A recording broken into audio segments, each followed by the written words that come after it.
Hi! Kung nanonood ka sa video na 'to, sana okay ka lang diyan. Alam ko pong binagyo ng bagyong Opong ang Pilipinas at naapektuhan po talaga yung Bicol region, lalong-lalo na yung Masbate City na akin pong probinsya. Kaya kung taga Masbate ka, sana okay lang kayo diyan. So far, okay naman yung mga magulang ko po doon. So, ang topic na 'to ay tungkol doon sa na-experience ko nga back in September 10 kung saan nawalan po ako ng 35,500 pesos.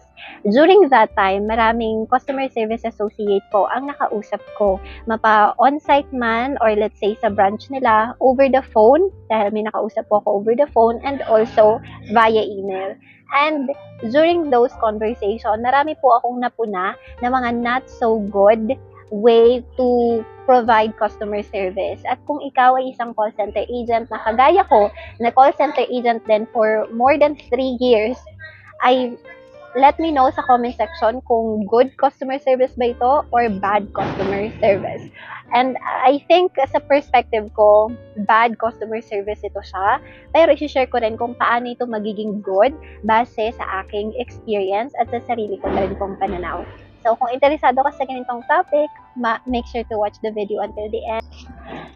Ayun, para wala po akong makalimutang impormasyon, sinulat ko po talaga dito yung aking karanasan doon sa Cebuana Luwiliar nga po, kung saan tingin ko hindi okay yung treatment sa akin, although resolved na po yung concern. So number 1 is not apologizing even if it's their company's fault.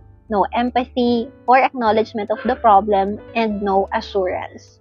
Grabe, kung sa call center to ng international, markdown na kaagad. Kasi hindi sila nag-apologize sa akin, although alam naman nila sa sarili nila na system nila yung may kasalanan. So, di ba, kapag fault ng company, dapat mag-sorry ka. Pero kung hindi fault ng company, kahit mag-provide ka man lang ng acknowledgement sa problema.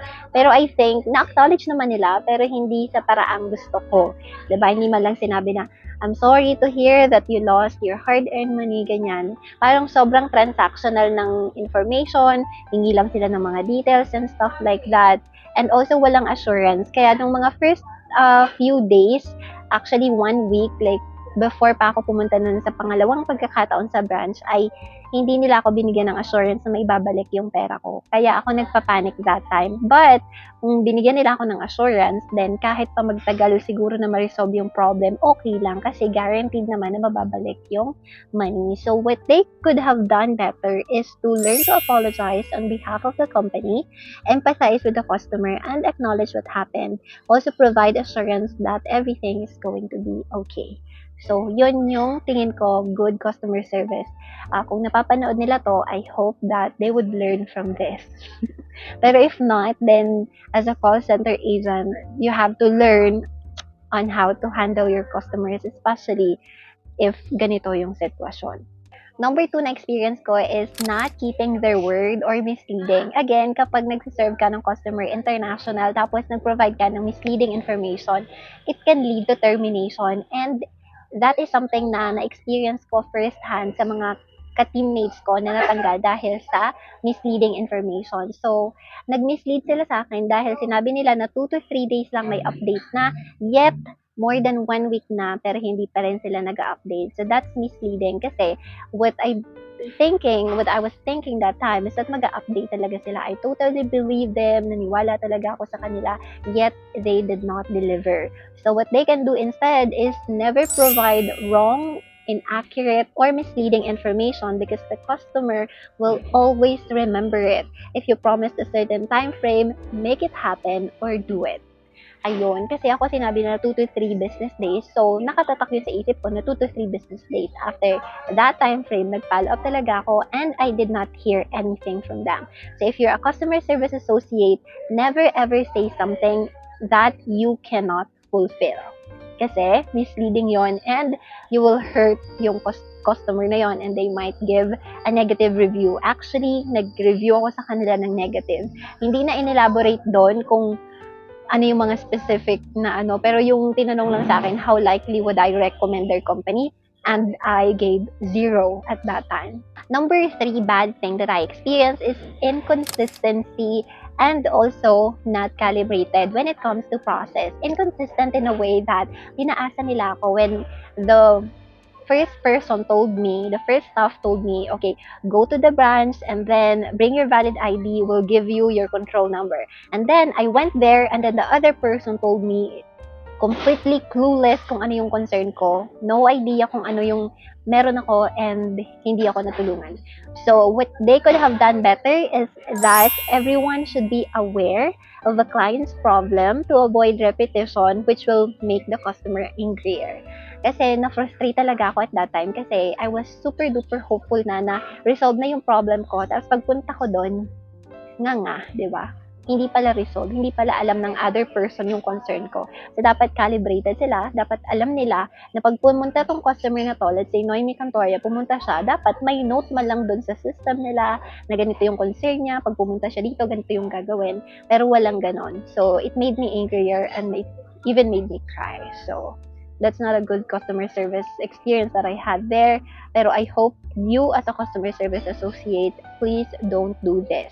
Number 4 bad experience is that long resolution time. It took them 8 days to provide me the control number that I needed at that time. Yun lang ang kailangan ko, hindi pa nila ma-provide, 'di ba? So what they could have done better is number 4, fix the problem ASAP. Kasi nga, 'di ba may mga tinatawag pa nga tayo sa customer service na first call resolution, which means that the first time na nag-reach out si customer, dapat resolve na agad yung problem. Hindi yung paabutin mo pa ng 8 araw bago mo i-resolve yung problem. Imagine, nag-fill out ako sa form nila online, nag-chat ako sa kanilang Facebook page, nag-email ako like 10 times, tapos pumunta ako sa branch nila 2 times.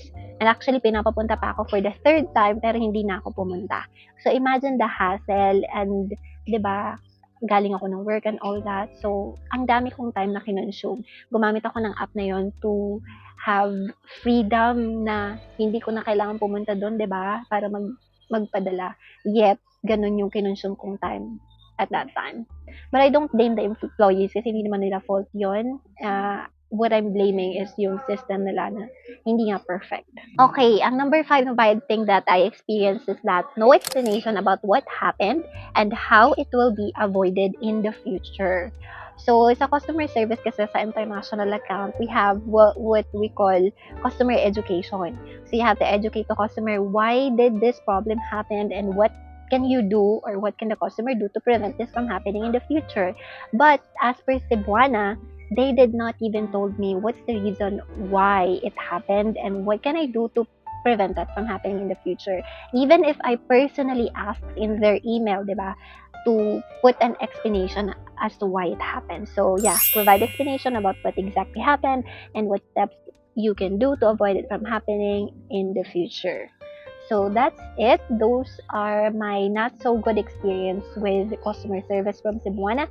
And what can you do as a customer service associate para hindi mangyari to sa mga magiging customers mo, mapa-international account man yan or local account. So yeah, I hope this helps. Enjoy your day. Please be safe. And I'll see you in my next video. Bye!